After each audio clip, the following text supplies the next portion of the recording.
sound. So if you have questions, please use the chat box. I have my program assistant here today to help answer any questions you might have. So she will take care of that. I am Celeste Carlson, and I'm the Director of Community Services here at the McPherson County Community Foundation. I have been here for 7 years.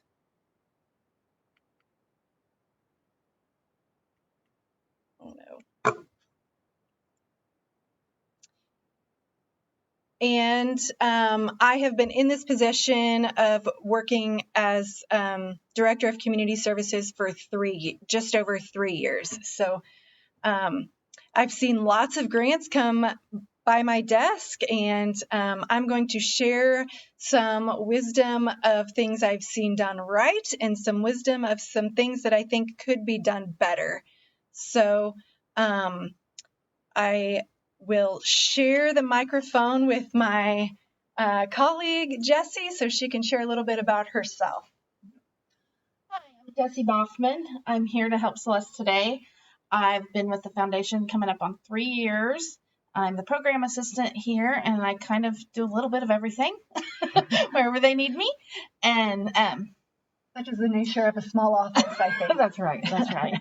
Many hats, but so I'll be here to help with questions or anything else I can do for you today. Yep. So again, I'm going to reiterate for those who are just coming onto the call, we're going to mute you if you're not muted already. And if you have a question, please use the chat box. We won't be using the raise your hand or speaking option. Periodically, I will stop and allow Jessie to share with me any questions that have come up so that we can do that as we go along. So let's talk about who is in the audience today. We have over half of our audience, I believe, is going to be teachers from across the state of Kansas. They have been invited to participate today because they have a symposium going on tomorrow and Thursday to address using the arts in their classrooms. And so this training session was coupled with that so that those teachers could also learn a little bit about how to find funding to support their programs that they're doing in their classroom. So this is going to be a session that speaks to a wide variety of people in a wide variety of careers. We also have staff or volunteers from local nonprofit organizations, and those are from here in McPherson County. And we welcome you all, and we are very glad that you're here to participate this morning. Typically, in person, when I do in-person trainings, I'm very informal, and I welcome questions at any point. But because it's virtual, I will again reiterate, please use the chat box to ask any questions you might have.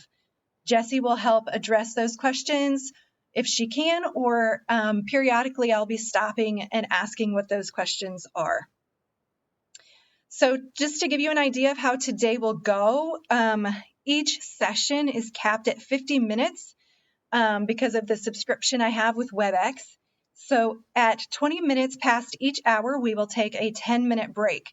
So then we'll start right back at half past the hour. We do have 3 sessions today. This first session will address where to find grants. The 9:30 session will be about the components of the grant application, and the final session starting at 10:30 will address common mishaps and how to correct them. I plan to record each session, and I will share those with those of you who have registered. So if you do need to step away for a few minutes, if your break need does not coincide with the 10-minute break that we will provide, please feel free to step away, and no worries, you won't miss anything because you'll get the recording. Also today, I'll be sharing a variety of links. Jessie is going to work on getting those in the chat box, but I will also be sharing an email after today's session so that you don't need to copy and paste those. Those will be for the recording of the video. Also, you all should have received the slides in an email. If you have not gotten those slides of today's session, please let Jessie know and she can email them to you. So put your email in the chat box. Also, before I forget, the teachers who are attending the symposium, if you intend to apply for credit for participating in the symposium, you must register before the end of the day on Thursday. And information for that is included in the chat box as well.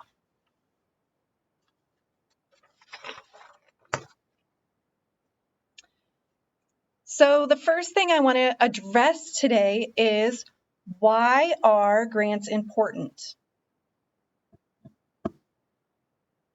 I think grants are a very important part of the ecosystem because there are funders out there who want to fund projects that you are implementing, and they are looking for a way to use their funds on a project that is meaningful to their mission. So your program could be just the type of project they are looking to fund. And we're going to talk today a little bit in the third session about applying to funders and grants that you qualify for. Additionally, I would like to point out that although grants are not loans, they are not free money. There is an agreement that takes place when you accept the grant, and you must follow the guidelines spelled out in that agreement, or your grant could be at risk. And some of those agreements could be that you have to spend the money in a certain amount of time, that you must submit an evaluation at the end, that you will spend the money the way that you have said you will spend the money in the way that you presented the grant application. So all of these things need to be considered if you are going to apply for a grant. So now we're going to talk about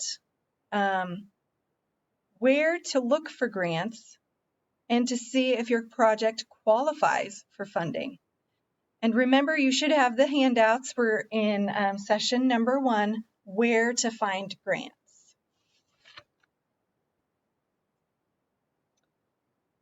So I want to begin by saying that grants are tools.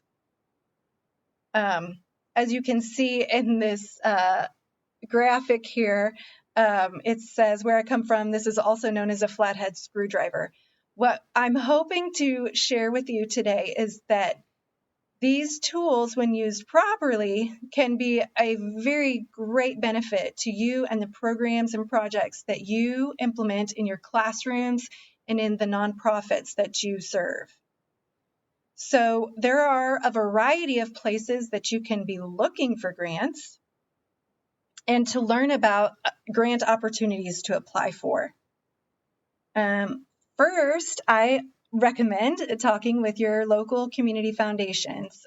We are a community foundation, and one of the wonderful things about community foundations is that, yes, we have funds that you can apply for, but we also have connections with donors, and we speak with those donors and find out what their passions are and what kinds of things they like to fund. So when we have something come across our desk, maybe that doesn't even fit our granting process, our competitive process, we can connect with those donors and say, hey, we have this grant that looks like a really great opportunity, but it doesn't qualify for our competitive process. Is this something that you would be interested in funding? And we have had that happen many times where grants are funded in a way that isn't through our competitive process. Community foundations can also be great partners while trying to find funding for your project in other ways. Just so you know, Jessie should be putting that, there's a link that is that tells you where in your local area there is a community foundation that you can connect with.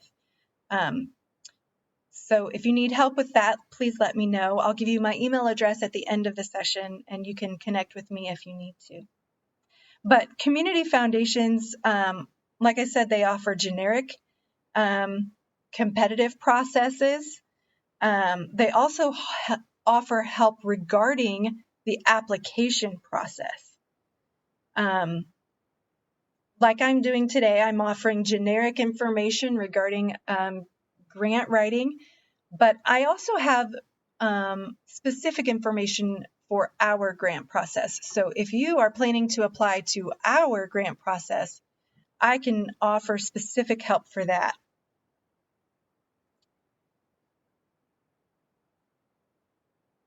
So I wanted to tell you guys a story about a grant that I saw a few years ago. It was my first year in this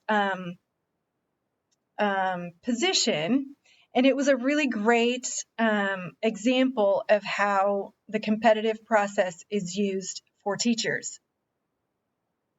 So early in the year, our coalition, a local coalition for the special education here in the county, applied for a grant and got $3,250 for assistive technology. What they used that funding for was to provide a bucket at each of the county grade schools. This bucket included items that could be used and checked out by teachers and other recommended through the IEP or whatnot, so that students can practice and learn and figure out what assistive technology worked for them. Then later, about a year later, one particular classroom teacher saw how this assistive technology worked in her classroom. She applied for another grant to get items specifically that worked for her, that she had already tried out, and was able to demonstrate that these items worked well in her classroom. And so she got an $800 grant for flexible seating. And it was all because of that first one that she was able to provide evidence, which we will talk about later, that allowed the grants committee to say, yeah, this is a wonderful extension of that first grant, and we would love to see that happen.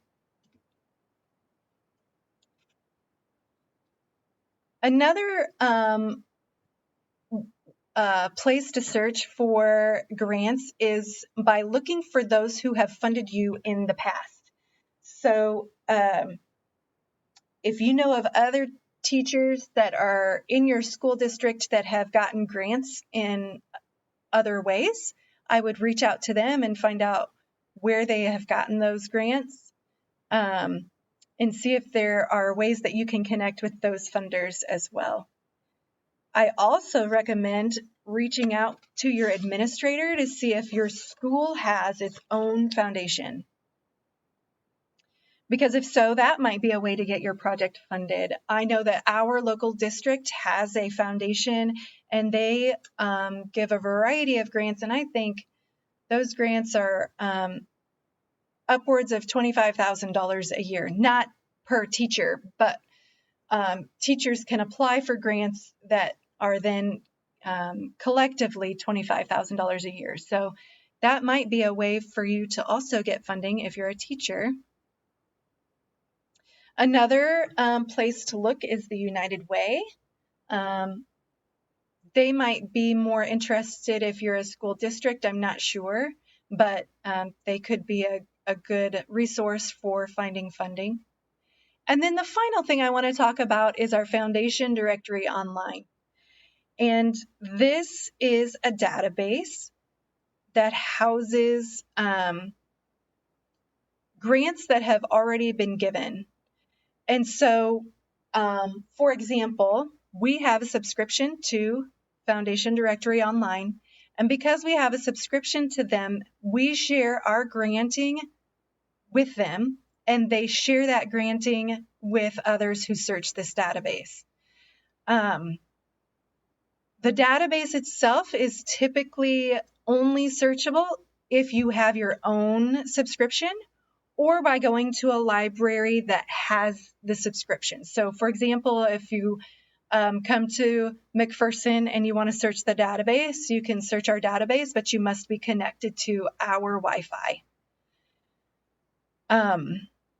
I know that there are other places around the state that have a subscription, and Jesse is going to share that link with you. But also, because of Candid and the pandemic, they have seen the need for offsite access to their directory. And so there is a link that Jesse is going to put in the chat box that shows you what, well, if you click on that link, you should be able to search for grants yourself. This offsite access is only available through the end of August at this point. They might extend it. I'm not sure. They've extended it once already. And if you have not ever used the Foundation Directory online, I've also recorded a short tutorial, which Jesse will also link to you for you in the chat box. This will help you a little bit, just a micro tutorial to show you how to use that database a little bit to search for what you're looking for. So I'm going to stop right there. I don't have a questions box up, but Jesse, are there any questions I need to be? Not yet. Okay, great. Okay, so we will keep moving on.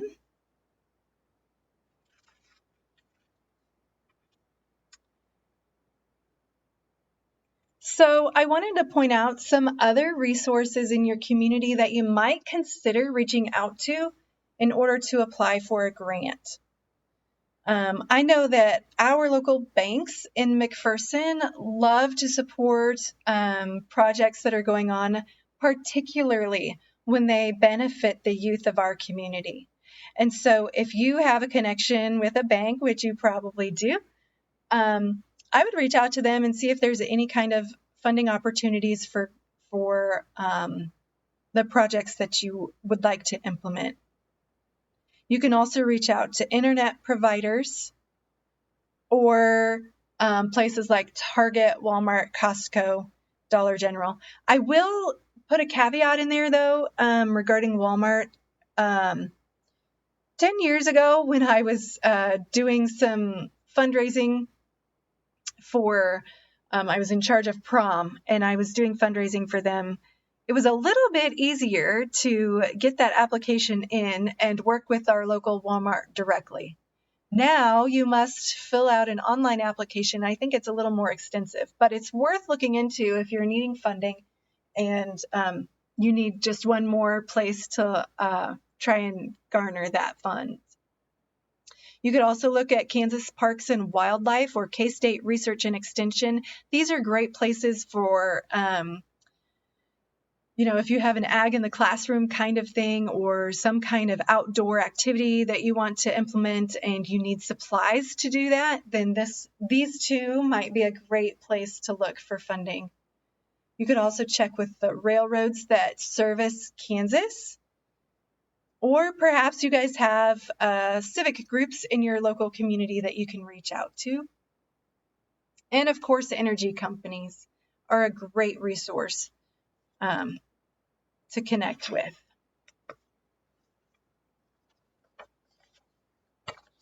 Now here's my slide. Are there any questions?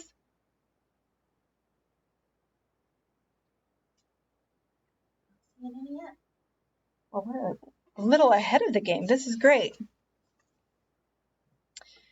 So now we are going to talk then, since there are no questions, about other learning opportunities. And this is one of my favorite things to talk about because I think, people who are just starting out with learning about writing grants, it's hard to know where to go. It's hard to know what questions to ask. And so I thought I'd provide some different resources for you. These will be included in the email later. So I'm not including the links for you right now. But one of my favorite places is grantspace.org, and it's Candid who puts out the grantspace.org and manages that. Their site offers on-demand training.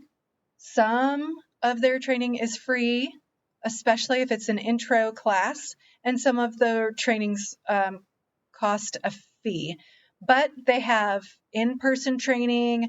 They have listed on their site. They have webinars that you can take at your own pace, and they have virtual trainings that they share about on their site. The other resources on that page include a blog, which is helpful if you want them to reach out to you and share information with you. And they also have sample documents. And the sample documents is one of my favorite things because it shows you an example of a grant element that has already been approved. That grant got funding, and so it worked. The way they wrote whatever that element is got them the grant. And so they have letters of inquiry, they have full applications, they have budgets, many different sample documents that you can look at there. Another resource is Guidestar. Guidestar is a way for you to double check and see about your EIN. And this number is oftentimes what is used for funders to verify your grant status. So if you're in good standing on Guidestar, that's how our foundation double checks if you're in good standing. And so it allows us to give you funding if your Guidestar profile is up to date and in good standing. So if you are a nonprofit and you haven't checked out your Guidestar profile recently, I highly recommend you doing that and making sure that it is up to date as possible. Another resource is Volunteer Hub. This site offers resources to help you succeed in nonprofit and volunteer management. A little bit of a caveat, some of their services require a fee. There's also Nonprofit Library. This site has free access to educational resources for nonprofit professionals. And then another one is Pursuant. They have podcasts, webinars, ebooks, and case studies, which is curated content to empower your fundraising efforts. And so if you're looking for more than just a webinar, you prefer a book, this would be a good place to check out. Some of their content is free and other content requires a membership. Also, if you're going to be, another resource is grants.gov. They have different options for learning regarding their process specifically. For example, grant policies, laws and regulations for federal awards, grant terms, grant reporting, Grants 101. All of these things are going to be specific to their grant process. So if you're applying for a federal grant, I highly recommend you utilizing these resources because I'm sure it contains information that would answer a lot of your questions even before you start that grant application process.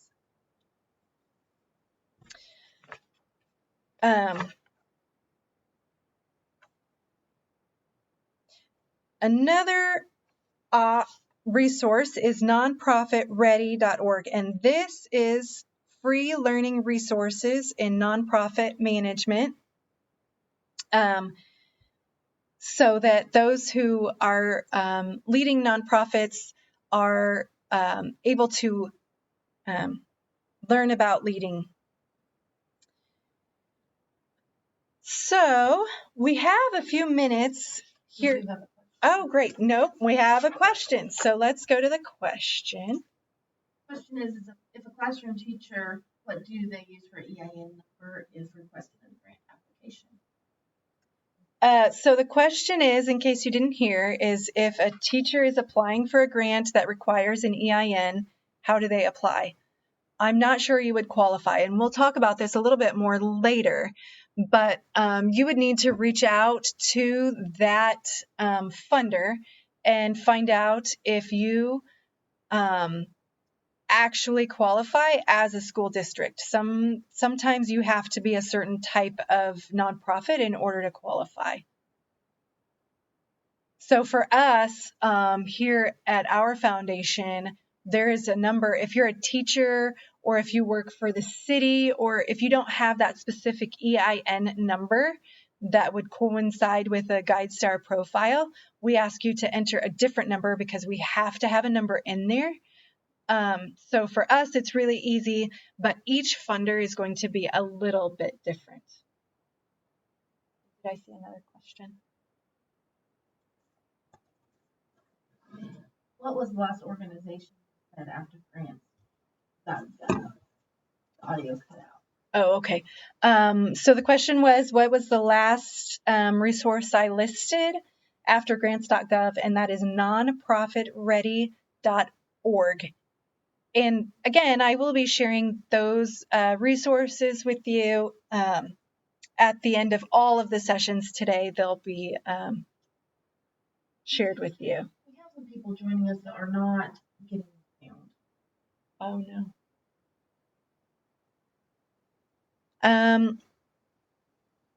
Some people are not getting sound. You might recommend that they try and use their phone call in. Excuse me just a minute while we work on getting people what they need.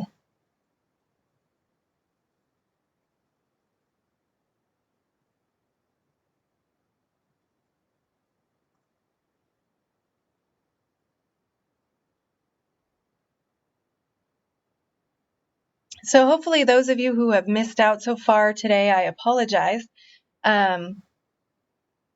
Hopefully you can get connected soon.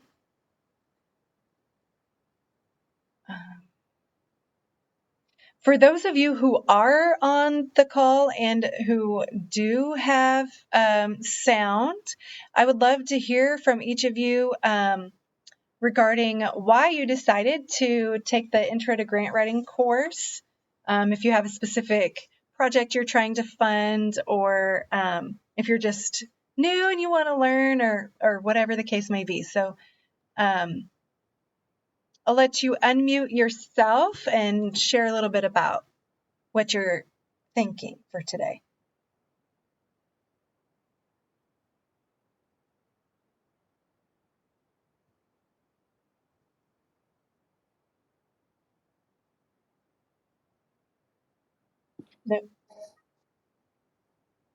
Okay, Leah?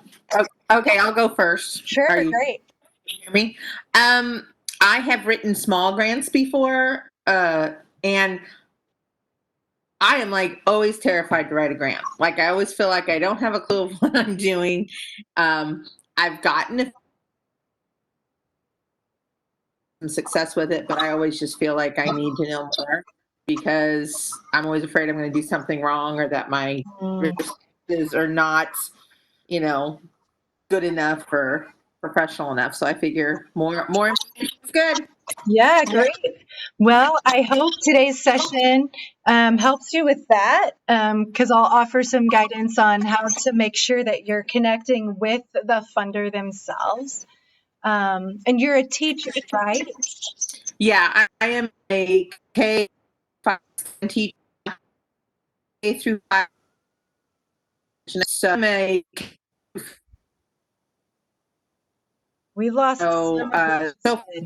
primarily, well, I've written some for and I received a grant through Lowe's, not last year, but the year before for 3D printers.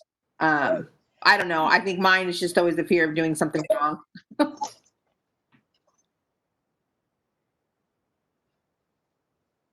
Okay, who else? I'll go next. I'm an art teacher, and I was talking with the other specials teachers in my district, and I mean, there's been a lot of art teachers cut, maybe not in Kansas, but nationally and worldwide. I'm just trying to help keep our funding up. Being a specials teacher, we see 400 kids a week, sometimes 400 kids a day for music and PE.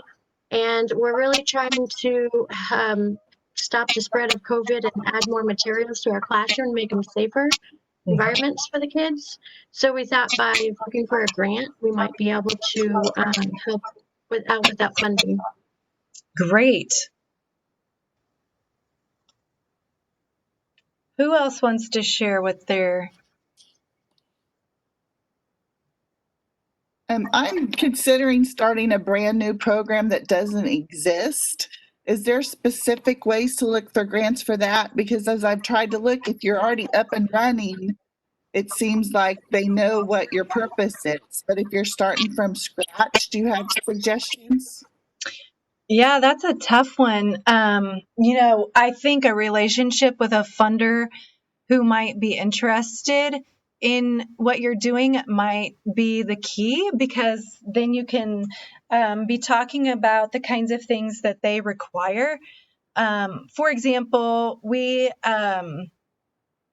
this last year, we had somebody who reached out to us that wanted to start a brand new program in a new community. And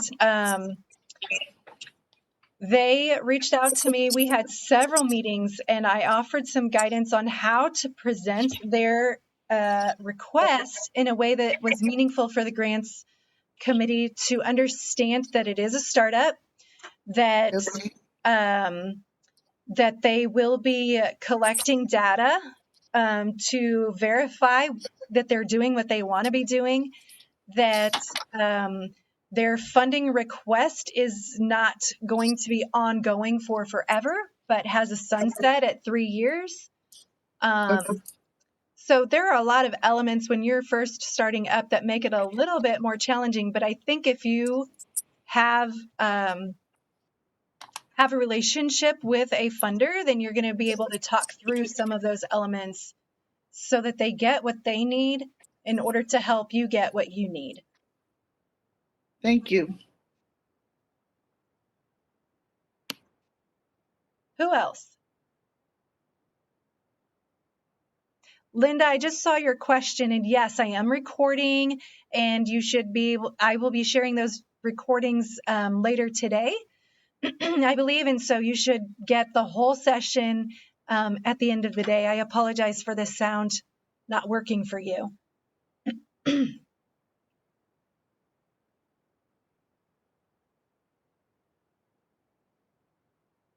Who else wants to share if they have an idea that they're looking to fund?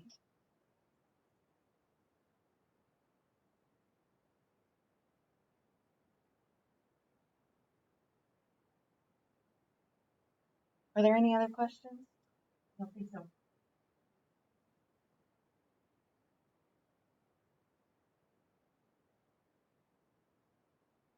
Okay, well, I think we are done with this section. And what I would like to do is go ahead and do that 10-minute break. It's 9:05. So we will start at 9:15. You will need to go into the second link in order to access that new session at 9:15. Can you put that in the chat box just in case? So we're going to do the next session at 9:15. For those of you who are having trouble with sound, I recommend watching on your computer and doing sound through your phone. Sometimes that makes a difference on your ability to hear well what's going on. Yeah, so we'll meet back at 9:15.